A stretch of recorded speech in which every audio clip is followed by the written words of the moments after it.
Buenas tardes, amigas, amigos. Aquí una nueva conexión de este Facebook Live para tratar de, bueno, abordar un poco la literatura argentina y la realidad política a través de tres figuras fundamentales como fueron Roberto Art, Ricardo.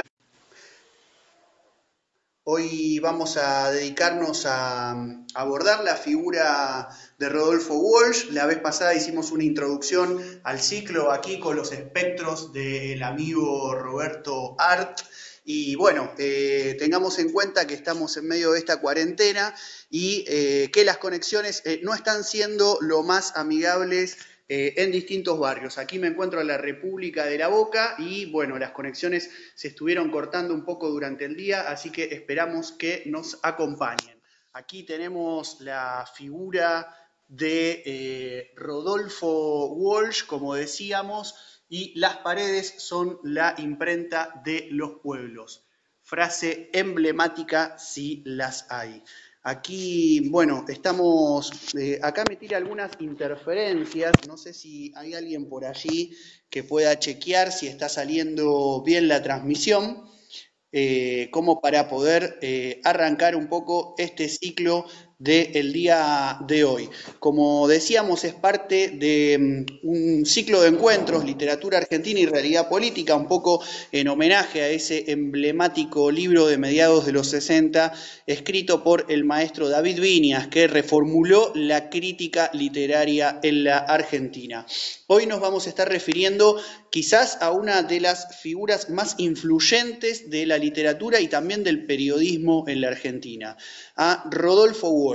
Así que bueno, vamos a tratar de recordar un poco la próxima fecha de encuentro será el próximo sábado, también a las 19 horas, y el siguiente martes cerraremos de nuevo retornando a Roberto Art para tratar de abordar su novelística. Aquí me están llegando ya algunos mensajes que dicen que sí, que estamos ya bien conectados.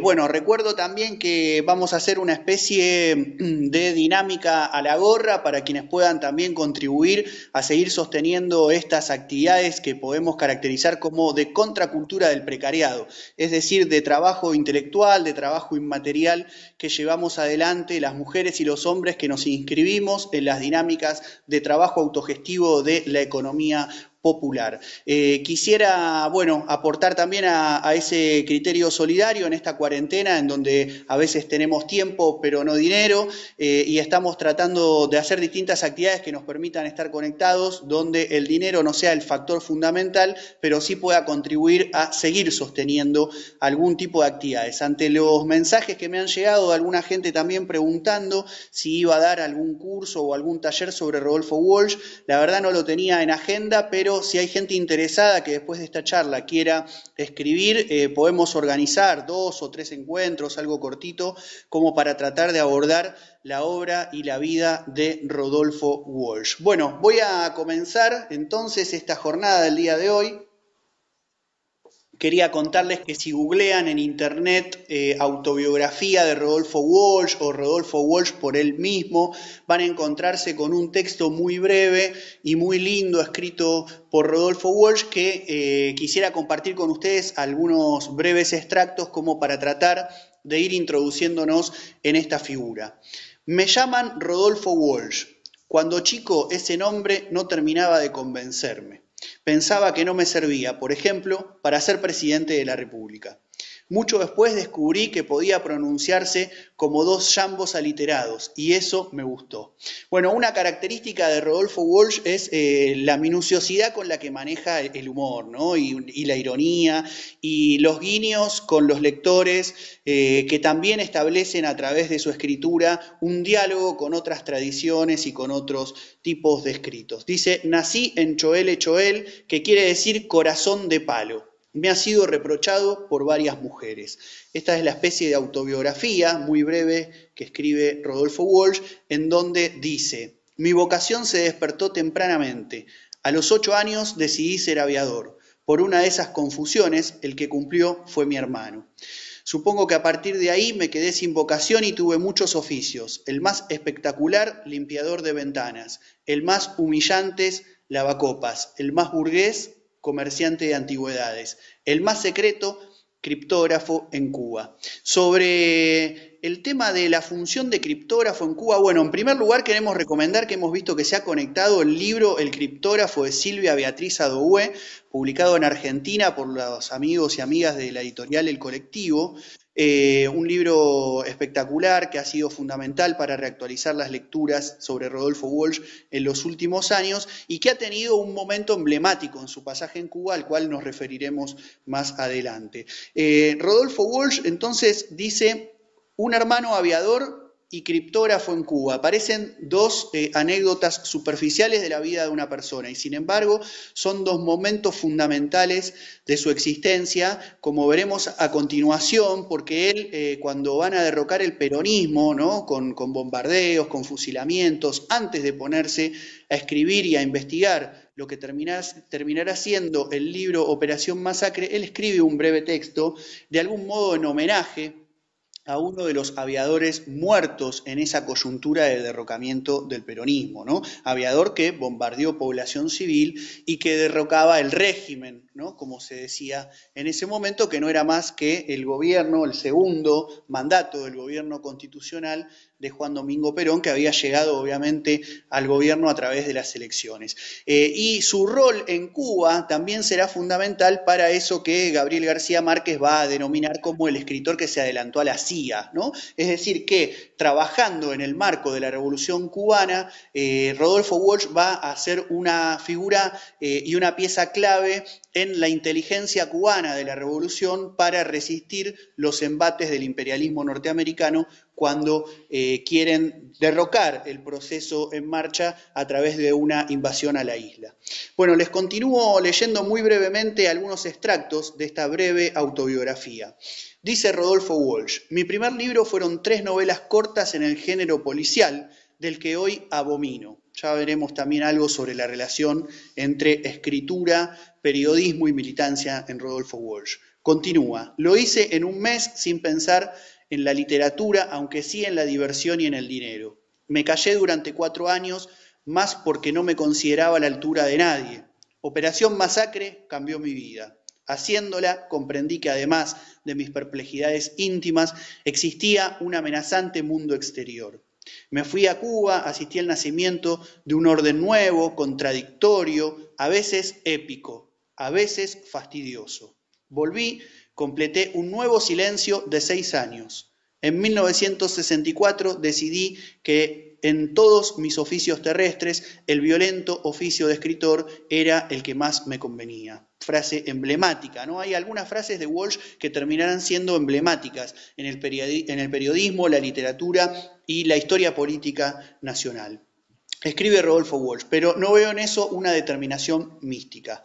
En realidad he sido traído y llevado por los tiempos. Podría haber sido cualquier cosa. Aún ahora hay momentos en que me siento disponible para cualquier aventura, para empezar de nuevo, como tantas veces.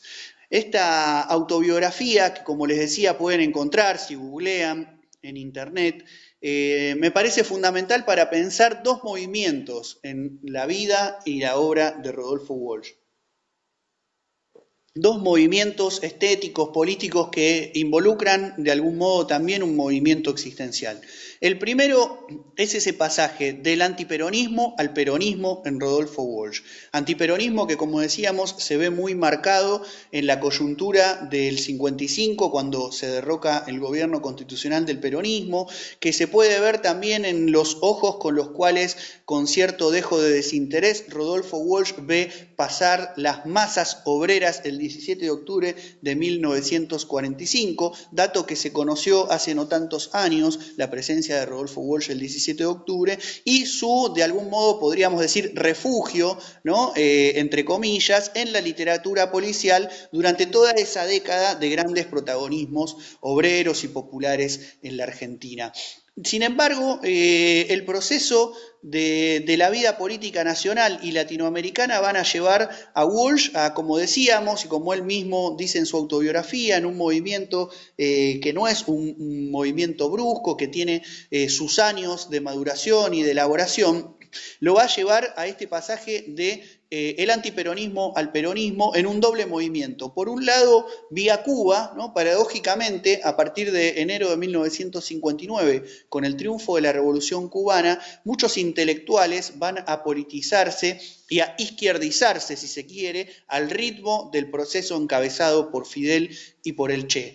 Va a ser una figura clave, como decíamos, Rodolfo Walsh, y va a participar en la agencia Prensa Latina, va a participar en tareas de inteligencia en el marco del proceso revolucionario, y luego va a regresar a la Argentina y va a continuar ese proceso de politización, pero como vamos a ir describiendo, no va a ser un proceso lineal, ¿sí? Eso lo dejamos para unos minutos más adelante. Pero lo importante es que aquí hay un proceso a partir de la Revolución Cubana, que también como Cortázar, ¿no? Que se había ido de la Argentina con una postura antiperonista, la Revolución Cubana es el núcleo que les va a permitir existencialmente repensar sus posiciones y acercarse un poco más a la dinámica latinoamericana, y con los años, no en el caso de Cortázar, pero sí en el de Walsh, incluso hacia el propio peronismo. El otro proceso es el proceso que se abre con la escritura de Operación Masacre. Primero investigación y escritura de notas periodísticas y luego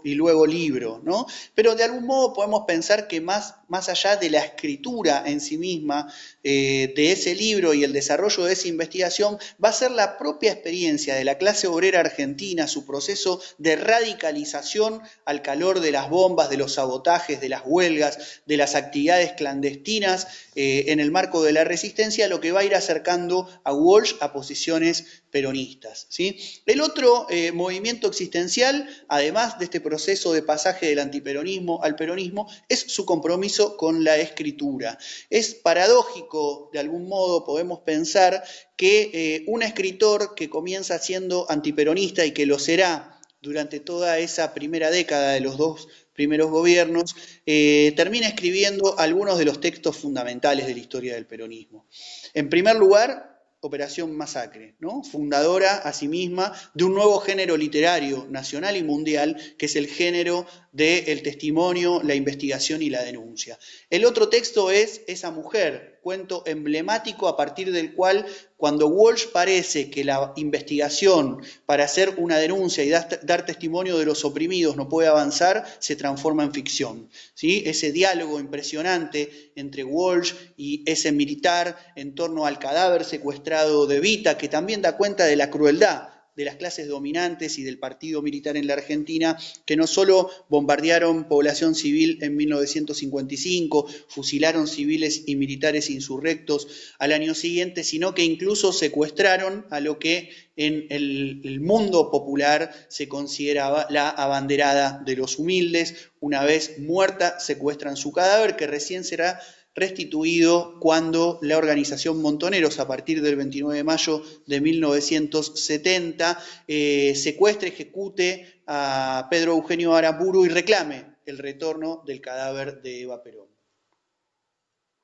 El otro texto emblemático de la historia del peronismo, escrito por Rodolfo Walsh, es ¿Quién mató a Rosendo?, que de algún modo cierra el ciclo iniciado por Operación Masacre, y que en el medio tiene la otra gran investigación, que es el caso Satanowski, sobre la relación entre los servicios de inteligencia del Estado y el periodismo, y este otro libro que también, como Operación Masacre, comenzará siendo la escritura de una serie de notas, el desarrollo de una investigación, en este caso ya mucho más sofisticada y mucho más entrelazada con el movimiento popular organizado en la Argentina, que saldrá en el diario CGT, que es el diario de la CGT de los argentinos, que el propio Rodolfo Walsh va a dirigir entre los años 1968 y 1970.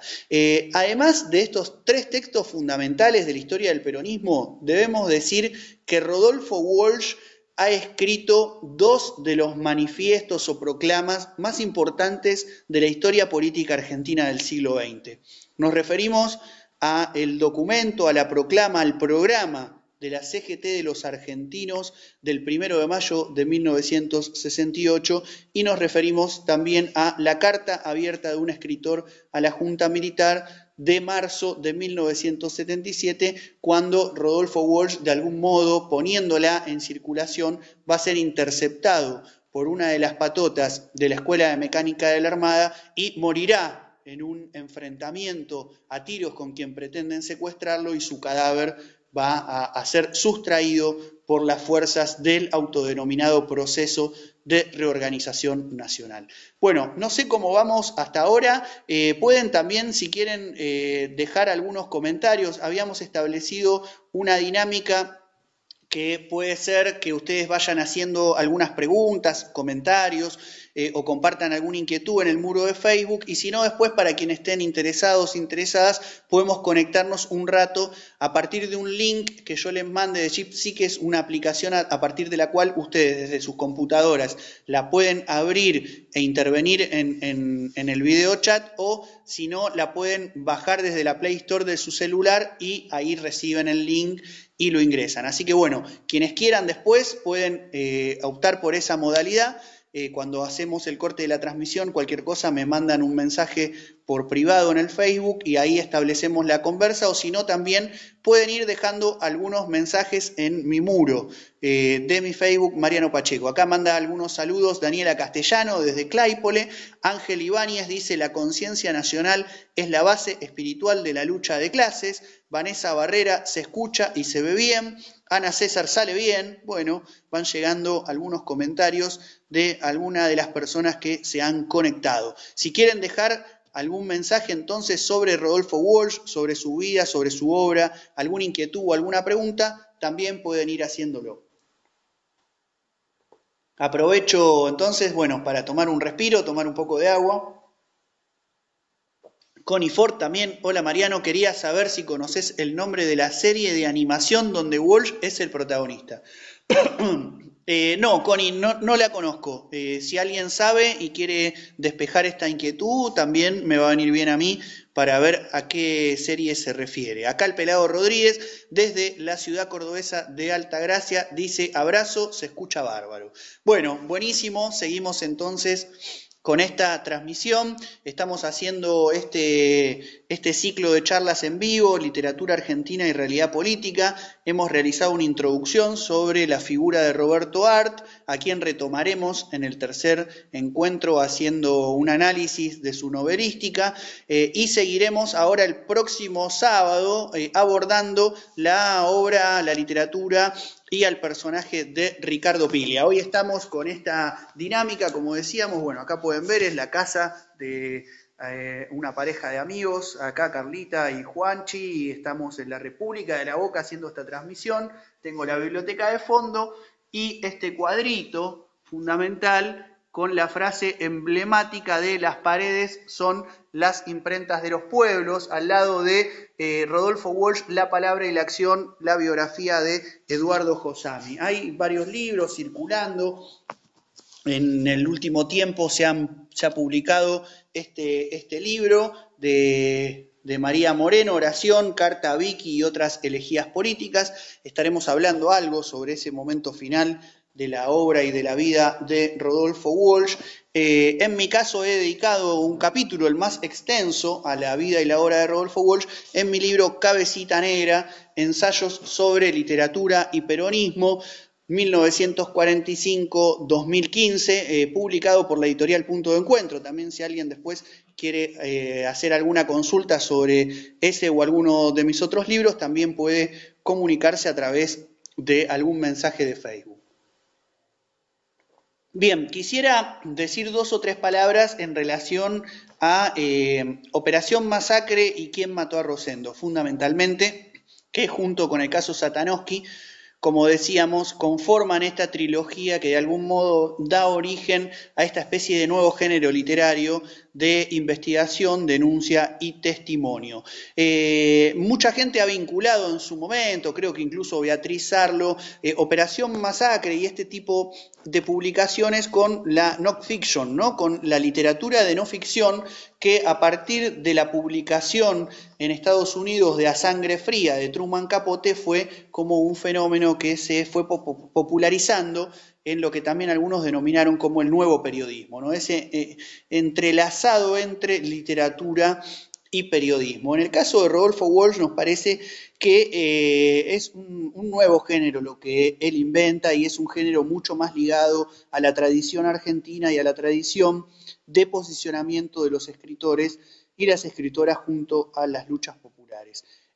Son conocidas las anécdotas donde cuenta que Rodolfo Walsh, por ejemplo, iba armado para realizar parte de las investigaciones de Operación Masacre y que ya cuando escribe Quién mató a Rosendo, va a hacerlo primero como una serie de publicaciones que son del diario CGT, que como decíamos, él mismo dirige en el marco de una militancia, en una central obrera, combativa, participativa, de lucha, como va a ser la CGT de los argentinos, ¿sí? De algún modo son libros que dan cuenta de esa vocación también por entrelazar la lectura con el mundo popular, por acercar la literatura y el periodismo a la clase obrera, lo que le trajo a Walsh más de una discusión que puede rastrearse en su diario, que hoy es también un texto fundamental para acercarse a su vida y a su obra, que es Ese hombre y otros papeles personales, compilado por Daniel Link, ¿no? Donde puede verse con claridad cómo Rodolfo Walsh discute, por ejemplo, con Ongaro, ¿no? Ese personaje del mundo sindical de la época, en torno a el tipo de literatura que Rodolfo Walsh hacía, ¿no? De hecho, Walsh cultivaba una literatura mucho más cercana a la de Jorge Luis Borges que a la del realismo social. Entonces, en más de una oportunidad, Walsh va a anotar en sus cuadernos que tiene discusiones con Ongaro, que Ongaro parece tener como una postura populista, según él entiende, que piensa que a las masas obreras hay que darle cosas fáciles para leer y no que la literatura puede funcionar, como decían los formalistas rusos, como una especie de dinámica que desautomatiza, ¿sí?, la mirada que tenemos sobre el mundo. Operación Masacre es un libro que se puede leer tanto en su dinámica de investigación escrita, como también de desarrollo del pensamiento político de Rodolfo Walsh, si uno va a los denominados paratextos, ¿no?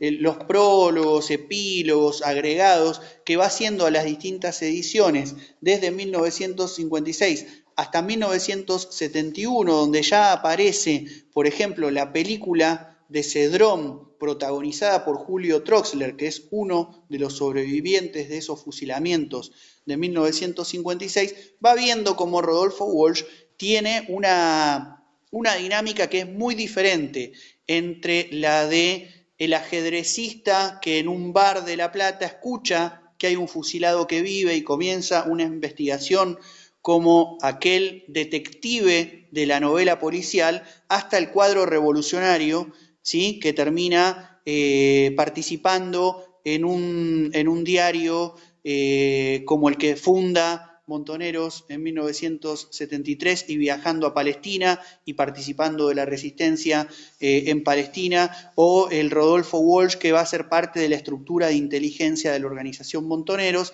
desde la cual va a impulsar la cadena informativa y esa experiencia fenomenal que es la de la Agencia Clandestina de Noticias. También aprovechamos para recomendar los cables de la Agencia Clandestina de Noticias que han sido compilados y publicados en los últimos años, y este trabajo fundamental, pionero de la década de los 90, de la amiga y compañera Natalia Vinelli, que fue una de las que investigó y se dedicó a trabajar ese costado del Walsh militante. Sobre Operación Masacre no podemos decir más que es uno de los libros fundamentales que toda persona inscripta en la militancia, en el periodismo, vinculada a la literatura, a las ciencias sociales, no puede dejar de leer, y que quienes somos apasionados de Walsh de algún modo no dejamos nunca de releer y consultar nuevamente. Para quienes no lo hayan leído, me gustaría compartir con ustedes el primer párrafo de cómo empieza este libro, con los personajes, ¿no? En esta dinámica, los personajes, los hechos. Después Walsh va a agregar las conclusiones políticas, ¿no?, que parece ser todo un método de construcción textual, conceptual y político. Operación Masacre comienza así. Nicolás Carranza no era un hombre feliz esa noche del 9 de junio de 1956. Al amparo de las sombras acababa de entrar en su casa y es posible que algo lo mordiera por dentro. Nunca lo sabremos del todo. Muchos pensamientos duros el hombre se lleva a la tumba y en la tumba de Nicolás Carranza ya está reseca la tierra. Es un párrafo que me parece que es emblemático para dar cuenta del método de composición textual de Walsh y de cómo, a partir de una serie de personajes, Walsh comienza a retratar todo el mundo popular de la época para luego contar los hechos que ha investigado y tratar de sacar algunas conclusiones que permitan al movimiento popular avanzar en sus luchas. Sobre ¿quién mató a Rosendo? Me gustaría compartirles también un párrafo que me parece que es un párrafo emblemático de la construcción de genealogías insurgentes en la Argentina y de la reivindicación de figuras malditas de nuestra historia. Es el capítulo 9, se titula El griego y habla de Domingo Blajakis, una figura emblemática para el movimiento obrero en la Argentina y también para los diálogos entre peronismo, izquierdas y anarquismo. En los pibes de Herli, que hoy son hombres resignados o conformes o rebeldes, escribe Rodolfo Walsh, la figura de Domingo Blajakis fue desde siempre la parte del misterio, que al mismo tiempo era la insuperable bondad.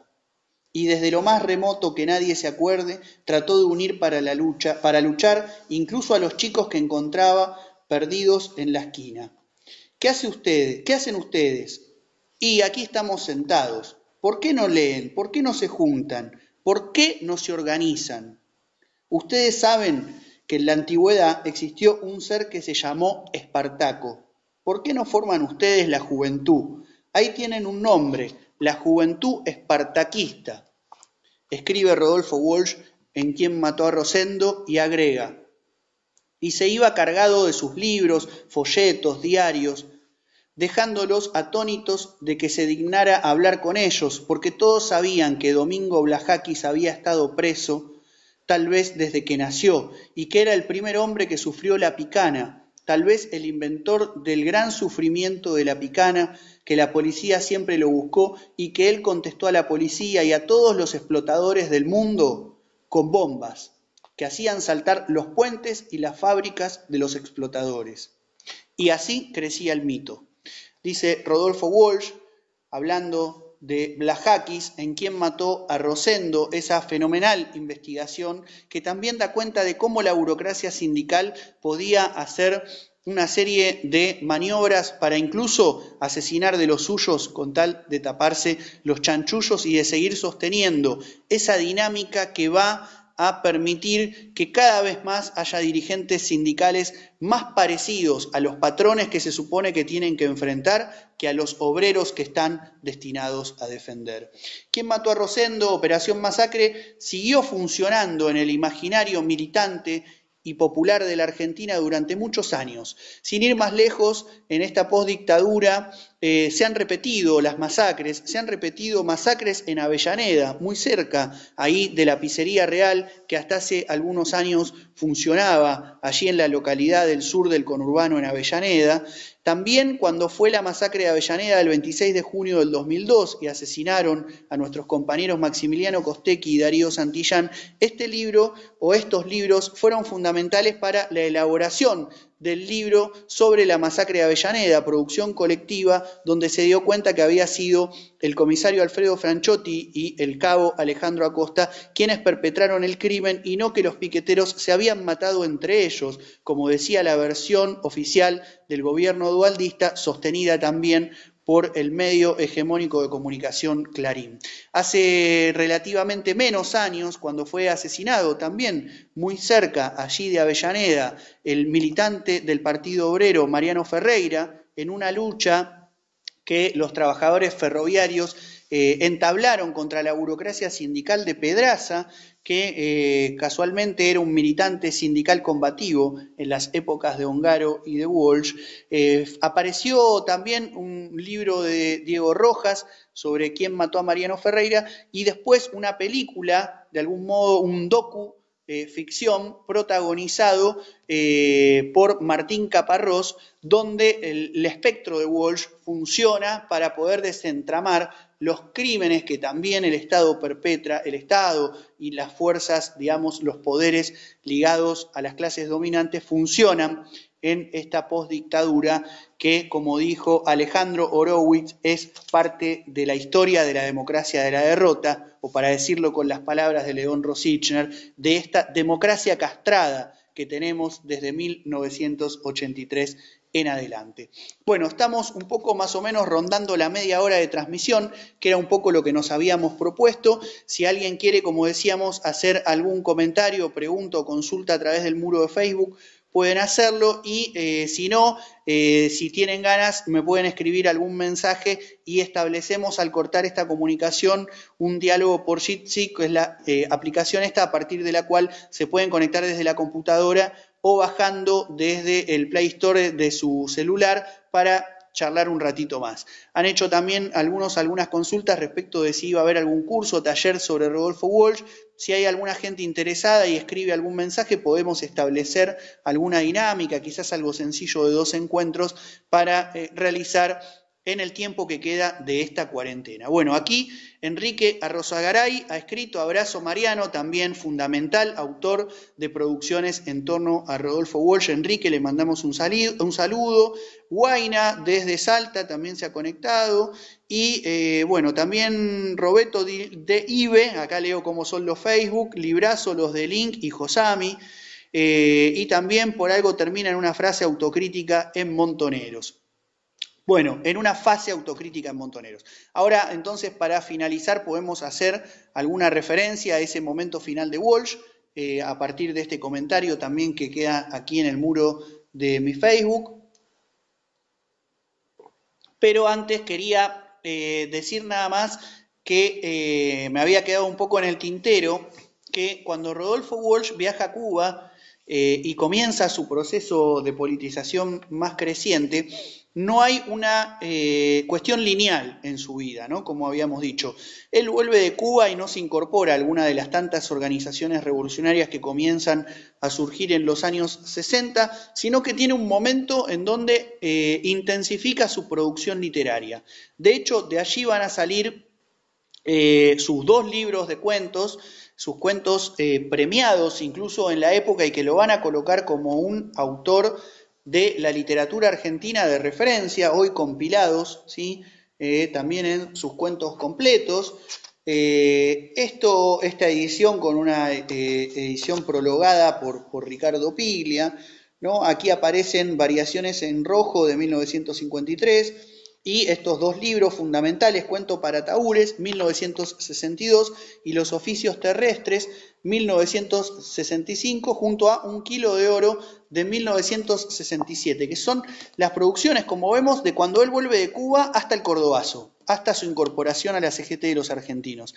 Es decir, que Walsh tiene ese movimiento extraño de viajar a Cuba, politizarse, tener esa experiencia impresionante que él tiene en la isla, y vuelve y se dedica al cuento, a un cuento de una estética más borgiana que del realismo socialista, y eso lo va a llevar a estar en el centro de la crítica literaria, al punto de que la crítica le reclama una novela. Esta anécdota es muy simpática porque Rodolfo Walsh cobra un adelanto de dinero de una editorial para escribir la novela que de algún modo lo va a consagrar en el canon literario argentino. Se gasta la plata militando en la CGT de los argentinos junto a Ongaro, dirigiendo el diario CGT, y bueno, la novela queda trunca, ¿no? Y es muy interesante ver en los diarios esos papeles personales compilados por Daniel Link, cómo él todo el tiempo oscila entre una posición pública que dice, por ejemplo, ¿para qué voy a escribir una novela si la novela es el género literario burgués de una clase en decadencia próxima a desaparecer por el desenvolvimiento de la revolución socialista en Argentina y en el mundo? ¿Qué sentido tiene escribir entonces un libro que corresponde a una forma literaria que está ya caduca, que es parte de un pasado que estamos dejando atrás. Ahora, bien, uno puede decir, Walsh, revolucionario,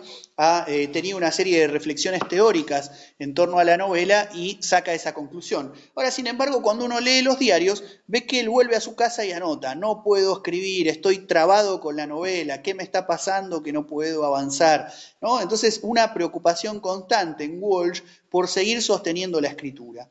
Desde su militancia en el diario CGT, pero también en sus cuadernos y en los cuentos que va a ir escribiendo, uno de los últimos, que será un cuento fundamental, que es Un oscuro día de justicia. Un cuento que queda afuera de sus libros publicados entonces, pero que tiene la particularidad de cerrar Irlandeses detrás de un gato y Los oficios terrestres, que junto con Un oscuro día de justicia se conoce como la serie de los irlandeses. Seguramente están en internet, si no los han leído se los recomiendo. Son 3 cuentos impresionantes. Un oscuro día de justicia tiene en el trasfondo de esos niños que viven en un internado de irlandeses y de un tío que viene de algún modo a hacer justicia frente a esos niños verdugueados por un celador. Tiene todo el trasfondo de la historia nacional. Tiene el trasfondo de la muerte del Che y tiene el trasfondo del espectro de Perón en el exilio pronto a su regreso.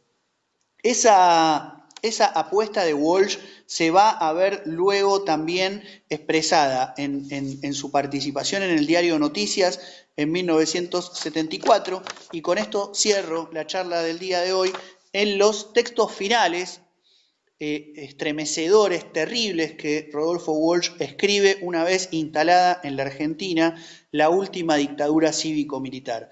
Me refiero fundamentalmente a la carta sobre la muerte de Pacurondo, a la carta a Vicky, que es su hija María Victoria Walsh, militante montonera, muerta en combate en un enfrentamiento contra las fuerzas del ejército, y una complementaria carta a Vicky, que es Carta a mis amigos, que es un texto que prácticamente podría haberse perdido porque había sido secuestrado de la quinta donde estaba Rodolfo Walsh en San Vicente por la patota de la ESMA, y que luego va a recuperar Lila Pastoriza y la va a poner a disposición de los familiares, y con los años se va a conocer, con los meses incluso ya va a conocerse. Son textos emblemáticos que forman parte de este género epistolar que Rodolfo Walsh va a cultivar y que va a tener su momento final y emblemático en la carta abierta a un escritor a la Junta Militar, donde después de un año Walsh va a describir la arquitectura del terrorismo de Estado de un modo en que prácticamente nadie pudo hacerlo después, incluso pasados muchos años, con muchos más datos y muchas posibilidades de trabajar con la fuente, ¿sí? Son textos estremecedores, emblemáticos, que de algún modo van a complementar otro trabajo de escritura que Rodolfo Walsh tiene como militante montonero y que se van a conocer en la revista JP en el año 79, difundidos por Galimberti cuando se produce la ruptura al interior de Montoneros por la discusión sobre la contraofensiva, que son los denominados papeles de Rodolfo Walsh. Las discusiones, que en realidad no son textos personales de Walsh, sino que son textos de la pluma de Rodolfo Walsh en el marco de una experiencia de discusión y de elaboración colectiva de definiciones políticas del ámbito en el que Rodolfo Walsh participaba en la estructura de Montoneros como agente de inteligencia, como personal de inteligencia de lo que fue la guerrilla más poderosa de América Latina. Ese fue Rodolfo Walsh. Los papeles de Walsh se tornan fundamentales para entender la discusión política al interior de la organización Montoneros en aquel año 1976, sobre cuáles eran las estrategias que había que adoptar para enfrentar de manera más eficaz a la dictadura, y Walsh escribe finalmente su carta abierta a la Junta en marzo del 77 y la distribuye en nombre personal, de algún modo haciéndose cargo de lo que su nombre implicaba en el periodismo y la literatura argentina,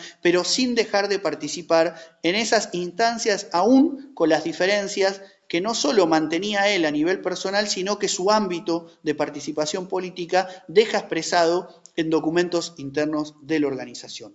Bueno, amigas, amigos, gracias por haberse sumado Nos hemos pasado un poquito del horario más o menos estipulado, pero 30, 40 minutos como para no hacerlo tan largo. Quería agradecerles nuevamente por haberse conectado, por participar, por, bueno, ser parte de este entramado de redes y de relaciones que también vamos gestando en esta dinámica de cuarentena, donde hemos decidido de algún modo tratar de manera crítica abordar esta especie de proceso de autocuidado colectivo en el que nos encontramos como sociedad, tratando de trabajar el archivo, como decimos, por ejemplo, desde la Cátedra Abierta Félix Guattari de la Universidad de los Trabajadores, donde participo, que es una tarea fundamental de la época, ¿no? Recuperar el archivo histórico, teórico, político, que las generaciones que pelearon y que escribieron y que pensaron antes que nosotros nos han legado. Entonces, recuperar su figura, hablar de Rodolfo Walsh, es también sostener de manera productiva ese archivo puesto a funcionar en la actual coyuntura argentina y mundial con esta pandemia que nos hace preguntarnos quiénes somos, qué queremos y hacia dónde vamos como humanidad. Vuelvo a reiterar, esto ha sido una actividad de contracultura del precariado, podríamos decir, de quienes trabajamos de manera autogestiva en el marco de la economía popular, así que bueno, ha sido obviamente totalmente gratuita, transmitida en vivo por Facebook, pero quienes puedan y deseen hacer alguna colaboración económica también ayudarán a, bueno, que este trabajador de la cultura pueda seguir sosteniendo sus actividades en este marco de falta o dificultades para realizar nuestro trabajo. Si alguien más está interesado o interesada y quiere escribir un mensaje privado por Facebook, también podemos seguir un ratito más la conversa a partir de alguna pregunta o incluso combinar para quienes estaban interesados o interesadas en realizar algún taller, aunque sea de 2 o 3 encuentros, para los próximos días, que todavía tenemos unos cuantos días más de cuarentena. Bueno, ahí me consultaban también por la colaboración. Voy a dejar en un comentario al final del Facebook los datos para quienes quieran hacer algún aporte económico de una cuenta a través de un CBU, pueden hacer ahí alguna colaboración. Seguimos entonces el próximo sábado, 19 horas, hablando de la obra, la vida y la literatura de Ricardo Piglia. Muchas gracias por conectarse, seguimos en contacto. Mi nombre es Mariano Pacheco y algunos me denominan el escritor cabeza.